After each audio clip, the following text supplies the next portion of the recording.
अस्सलाम वालेकुम everyone, welcome back to the Unity game development series. पिछली वीडियो में हमने अपने जो स्पॉनर था, जो फ्रूट स्पॉन कर रहा था, डिफरेंट हमारे फूड आइटम स्पॉन कर रहा था, उसके लॉजिक को हमने इम्प्रूव किया। हमने उसके अंदर प्रोबेबिलिटी बेस्ड एक स्पॉनिंग सिस्टम बनाया ताकि वो डिफरेंट चांसेस की बेस पे डिफरेंट फ्रूट के टाइप्स को स्पॉन कर सके। उसके अलावा हमने उसकी जो लॉजिक थी टाइम की कि कितने टाइम बाद वो स्पॉन हो रहा है, उसको हमने इम्प्रूव किया था। कोरूटीन से उसको चेंज करके हमने एक अपडेट मेथड में ले आए थे। अब आज की वीडियो में हम बात करने जा रहे हैं गेम मैनेजर की। अगर आप रियल लाइफ में देखें, फॉर एग्जांपल कोई ऑफिस है, तो ऑफिस में एक मैनेजर होता है। वो मैनेजर क्या करता है, डिफरेंट एम्प्लॉयज़ को मैनेज करता है, उनकी एक्टिविटीज़ को, उनसे रिपोर्ट लेता है, उनको कोई टास्क बताता है या उनसे कोई काम करवाता है। ठीक है, बिल्कुल उसी तरह गेम्स के अंदर भी एक गुड प्रैक्टिस है कि आपके पास एक गेम मैनेजर होता है। फॉर एग्जांपल ख़ास तौर पे सिंपल गेम्स के अंदर एक गेम मैनेजर होता है जो कि हमारी गेम की डिफरेंट चीज़ों को कंट्रोल करता है। अब हमारी गेम सिंपल है तो हमारा गेम मैनेजर क्या कर सकता है, हमारा गेम मैनेजर हमारी यूआई को कंट्रोल कर सकता है, यूआई एलिमेंट्स हो गए, टेक्स्ट, बटन, या हमारा गेम मैनेजर हमारे स्कोर को कंट्रोल कर सकता है। अभी हम जो गेम हमने अभी तक बनाई है उसके अंदर फ्रूट जब कोलाइड करता है प्लेयर के साथ, हेल्दी फ्रूट, तो कोई स्कोर इंक्रीज़ नहीं होता, सिर्फ एक डीबग डॉट लॉग होती है। अब इस वीडियो में हम उसको फिक्स करेंगे और एक गेम मैनेजर बेसिकली बनाएंगे। लेकिन उससे पहले जो हमारा स्पॉनर है उसके अंदर एक छोटी सी हम इम्प्रूवमेंट कर लेते हैं। वो इम्प्रूवमेंट क्या है, इम्प्रूवमेंट से पहले हमारे जो फ्रूट हैं, मुझे इनका साइज़ थोड़ा सा छोटा लग रहा था तो मैं इसको 0.5 करके तो इसको इम्प्रूव कर देता हूँ। दूसरा इशू ये है कि भाई अभी जो फ्रूट है ना, वो कभी कभार बाउंड्री के बिल्कुल साथ स्पॉन हो जाते हैं। ठीक है, लेकिन हम चाह रहे हैं कि भाई वो बाउंड्री के अंदर ही स्पॉन हो। जिस तरह से हमने प्लेयर के लिए एक मार्जिन ऐड की थी, हमने सेम कॉन्सेप्ट यूज़ करना है। अगर मैं स्पॉनर पे वापस चला जाता हूँ तो यहाँ पे मैं बना देता हूँ भाई, लेट्स से सीरियलाइज फील्ड, और इसका मैं नाम रख देता हूँ प्राइवेट फ्लोट मार्जिन। ठीक है, इसकी वैल्यू 0.1 बाय डिफ़ॉल्ट कर देते हैं। हमने क्या करना है भाई, हमने ये स्क्रीन टू वर्ल्ड जो है इसको हम एक और काम कर लेते हैं। हम एक प्राइवेट वेक्टर 2 बनाते हैं, स्क्रीन प्राइवेट वेक्टर 2 बनाते हैं, स्क्रीन टू वर्ल्ड। ठीक है, और स्टार्ट के मेथड में हम यहाँ से इसको कॉपी करते हैं और पेस्ट कर देते हैं इस जगह पे। ठीक है, अब मैंने यहाँ पे क्यों बनाया है, उसकी रीज़न ये है कि भाई ये चीज़ तो चेंज नहीं हो रही भाई। ये स्टार्ट पे भी अगर इसकी वैल्यू -10 और 10 होगी तो बाद में भी इसकी वैल्यू यही होगी। हमने अपने कोड को ऑप्टिमाइज़ करना है। ऑप्टिमाइज़ करने के लिए हम एक दफ़ा सेव कर रहे हैं यहाँ पे। उसके बाद हम क्या करते हैं भाई, यहाँ पे जब हम स्पॉन कर रहे हैं तो माइनस में हम मार्जिन ऐड कर देते हैं और प्लस में हम मार्जिन सब्ट्रैक्ट कर देते हैं। ठीक है, अब हम क्या करते हैं, हम यूनिटी पे वापस जाएंगे और मैं गेम को प्ले करता हूँ। ठीक है, स्पॉन कंट्रोल पे क्लिक किया तो हमारे फ्रूट एलिमेंट्स अब आप देख रहे हैं कि बिल्कुल मार्जिन के साथ ही यहाँ पे स्पॉन हो रहे हैं। ठीक है, अच्छा, अब हमने ये फिक्स कर लिया। एक और मैं आपको नीट ट्रिक बताता हूँ। वो ट्रिक ये है कि आप अभी देख रहे हो कि हमारा जो इंस्पेक्टर है वो आहिस्ता आहिस्ता यहाँ पे क्लटर्ड होता जा रहा है। हमारे पास कोई यहाँ पे कैटेगरीज नहीं बनी हुई, कोई एक डिवीज़न नहीं हुई हुई।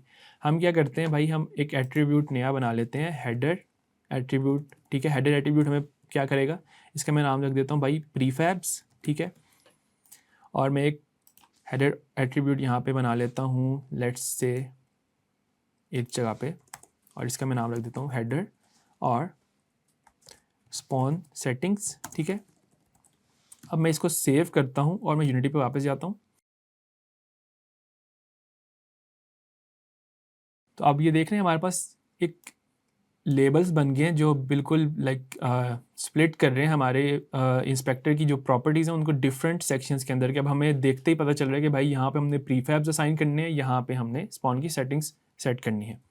उसके अलावा एक और मज़े की चीज़ ये है कि भाई लेट्स से हमारा जो फ्रूट चांस है, अगर मैं इसके ऊपर ड्रैग करूँ तो ये वैल्यू भाई हम इन्फिनेटली बड़ी करते जा रहे हैं। बट हमारे जो चांस है यूजुअली वो 0 to 100 होते हैं। तो हम क्या करते हैं, हम इसको लिमिट करते हैं। अब लिमिट करने के लिए हमारे पास एक और एट्रीब्यूट होता है। मल्टीपल एट्रीब्यूट्स को एक साथ अगर लिखना हो तो पहले एट्रीब्यूट के बाद कोमा दबाएं एंड देन उसके बाद रेंज। रेंज लिखने के बाद आप कह रहे हैं कि भाई 0 to 100 हम इसको यहाँ पे करना चाह रहे हैं भाई, इसकी वैल्यू 0 से 100 से ऊपर ना जाए। ठीक है, इसको मैं कॉपी करता हूँ और मैं बाकी जगहों पे भी पेस्ट कर देता हूँ। ठीक है, अब ये जब हो गया है यूनिटी पे वापस जाते हैं और अब आपको एक इंटरेस्टिंग चीज़ यहाँ पे नजर आएगी।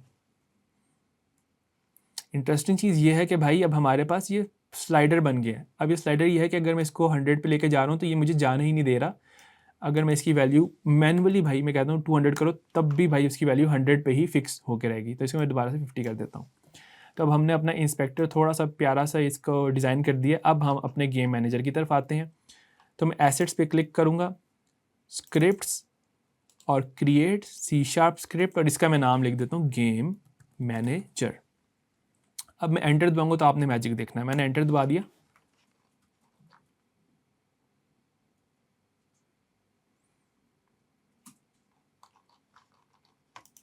अच्छा, ये इस वर्जन में होता ही नहीं है वो, खैर दोबारा से कर लेते हैं।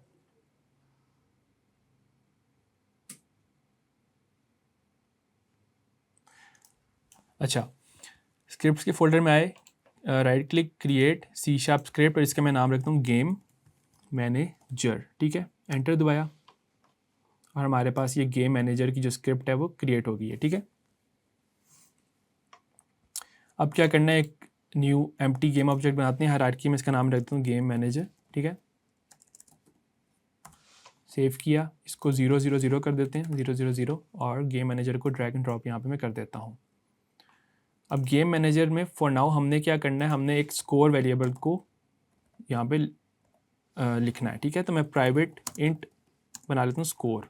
ये प्राइवेट इसलिए क्योंकि हम नहीं चाहते कि कहीं और से इसको एक्सेस किया जाए। ठीक है, और मैं एक और बनाता हूँ, एक मैं प्रॉपर्टी बना लेता हूँ पब्लिक इंट स्कोर और इस स्कोर को मैं एक गेटर बना देता हूँ।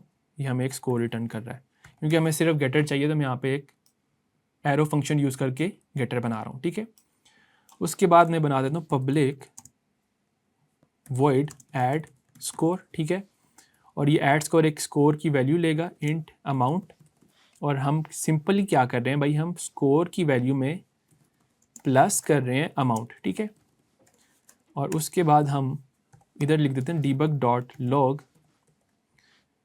स्ट्रिंग फॉर्मेटिंग यूज़ करूँगा $साइन यूज़ करके, the score was updated to. ठीक है, और यहाँ पे मैं प्लस करता हूँ और इधर मैं लिख देता हूँ स्कोर, या फिर प्लस करने की बजाय हमने क्योंकि फॉर्मेटिंग यूज़ किया तो हम यहाँ पे कर्ली ब्रेसेस ओपन करके इधर स्कोर भी मैं लिख सकता हूँ। ठीक है, अब ये हमारे पास एक सिस्टम बन गया। अब हम क्या करते हैं, इधर से ये एक्स्ट्रा लाइंस रिमूव की मैंने, इसके ऊपर मैं एक समरी बना देता हूँ। 3 दफ़ा फॉरवर्ड स्लैश किया। अब ये देखने समरी थोड़ी डिफरेंट है क्योंकि इस मेथड में पैरामीटर था। जब हमारे पास पैरामीटर होता है तो वो ऑटोमेटिकली हमारे पास एक न्यू कमेंट जनरेट हो जाता है। यहाँ पे मैं लिखता हूँ कि this method updates the score. ठीक है, अब मैंने ये कर दिया। अब हम जाएंगे हेल्दी फ्रूट पे। अब हमने ना डिफरेंट तरह के फ्रूट्स बनाने हैं, कोई एप्पल हो गया, कोई बनाना हो गया, ऑरेंज हो गया।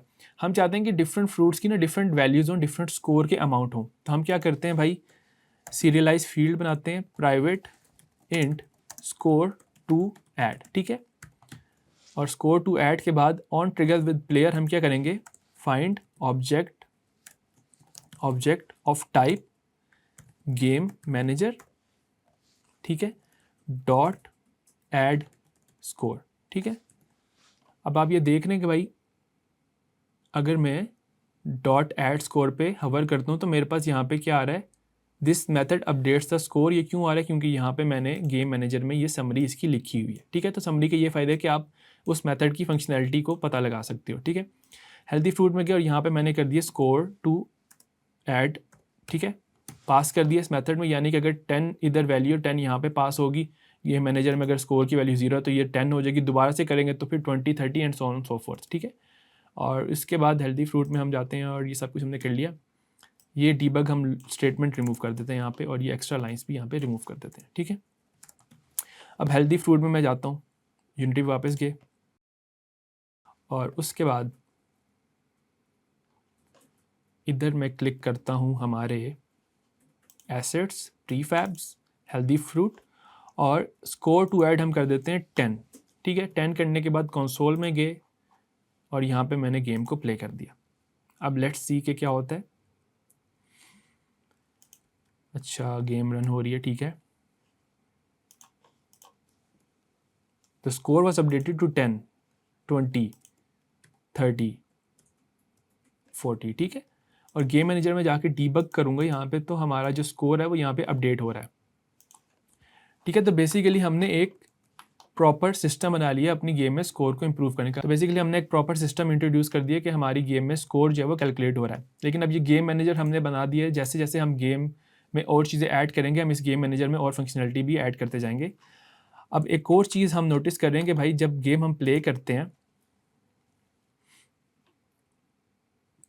ठीक है, लेट्स सी यहाँ पे मैंने गेम प्ले कर दी, तो ये देख रहे हैं कि जो हमारे फ्रूट के ऑब्जेक्ट्स हैं वो भाई इन्फिनेटली यहाँ पे नीचे गिरते जा रहे हैं। ठीक है, अब देख रहे हैं जब स्क्रीन के नीचे जा रहे हैं तो हम चाह रहे हैं कि भाई जब ये स्क्रीन से बाहर जाएँ तो ये रिमूव हो जाएँ हमारी गेम से, नहीं तो अगर रिमूव नहीं होंगे तो आप ये अगर चीज़ देखते जाएँ। मैं स्पॉन सिस्टम का जो कंट्रोलर है उसका टाइम मैं कर देता हूँ भाई 0.25 सेकेंड्स। ठीक है, अब आप ये देख रहे हैं कि आहिस्ता आहिस्ता हमारी गेम के अंदर ये फ्रूट ऐड होता जा रहा है, होता जा रहा है, होता जा रहा है, और ये नीचे तक जा रहे हैं भाई, ये रिमूव हो ही नहीं रहे। और इससे हमारे पास ये इशू होगा कि गेम में जैसे जैसे नई नई चीज़ें ऐड होंगी तो हमारे जो गेम के प्रोसेसर हमें प्रोसेसिंग कर रहा है बेसिकली, उसको ज़्यादा चीज़ों को प्रोसेस करना पड़ेगा, और जितनी ज़्यादा चीज़ें उतने ही ज़्यादा टाइम लगता है। जब टाइम लगता है तो गेम में लैग आ जाती है। अक्सर आपने देखा होगा गेम में कुछ ना कुछ लैग आती है, तो उसमें यही हो रहा था कि कोई कॉम्प्लेक्स कैलकुलेशन हो रही है। हम यहाँ पे क्या करते हैं भाई, इसको दोबारा से 2 यहाँ पे हो गया क्योंकि रीसेट हो जाती है गेम के बाद, फॉलोइंग ऑब्जेक्ट बेस पे जाते हैं। अब हम यहाँ पे देखते हैं कि जो एब्स्ट्रैक्ट क्लासेस हैं उनका फ़ायदा क्या है।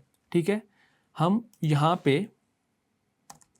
एक प्राइवेट फ्लोट बनाते हैं, स्क्रीन मिन हाइट। ठीक है, मिनिमम स्क्रीन की हाइट, और मिनिमम स्क्रीन की हाइट को हम क्या कहते हैं, सबसे पहले अब स्टार्ट मेथड में हम लिखते हैं स्टार्ट, और यहाँ पे लिख देते हैं भाई वेक्टर 2। हम वहीं पे जो हमने मार्जिन के लिए यूज़ किया था और प्लेयर को क्लैम्प करने के लिए यूज़ किया, सेम लॉजिक यहाँ पे यूज़ करेंगे, वेक्टर 2 स्क्रीन टू वर्ल्ड, और इसका नाम दे देते हैं camera dot main dot screen to world point. ठीक है, और इसको मैं दूंगा new vector two screen dot width screen dot height दे दी यहाँ पे। ठीक है, और उसके बाद मिन स्क्रीन, एक सेकेंड, यहाँ पे लिख दूंगा screen min height equals to, और यहाँ पे मैं लिख दूंगा माइनस, और माइनस के बाद हम यहाँ पे लिख देते हैं भाई screen to world dot y. ठीक है, मैंने यहाँ पे मिनिमम लिख दी, और इसके बाद अपडेट मेथड में लिखता हूँ कि भाई इफ़ ट्रांसफॉर्म, हमारे इस मोनो बिहेवियर पे जो ट्रांसफॉर्म है, dot position dot y is less than screen min height, यानी कि हमारा ऑब्जेक्ट स्क्रीन की बाउंड्री से नीचे चला गया, उस पर क्या करते हैं भाई, डिस्ट्रॉय कर दो गेम ऑब्जेक्ट को। ठीक है, अब यूनिटी पे वापस जाते हैं,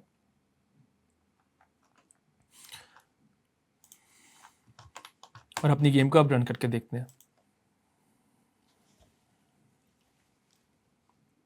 हमारी गेम यहाँ पे रन हो रही है। ठीक है, ऑब्जेक्ट यहाँ पे स्पॉन हो रहा है, और अब आप ये देख रहे हैं कि भाई स्क्रीन से बाहर जा ही नहीं रहा हमारा ऑब्जेक्ट, जैसे ही वो ज़मीन पर टकराता है वो रिमूव हो जाता है। ठीक है, तो अब इस वीडियो में हमने एक गेम मैनेजर बनाया, हमने स्कोर उसमें ऐड करना सीखा, और हमने अपनी जो फॉलोइंग ऑब्जेक्ट्स थी उसकी लॉजिक को थोड़ा इंप्रूव किया।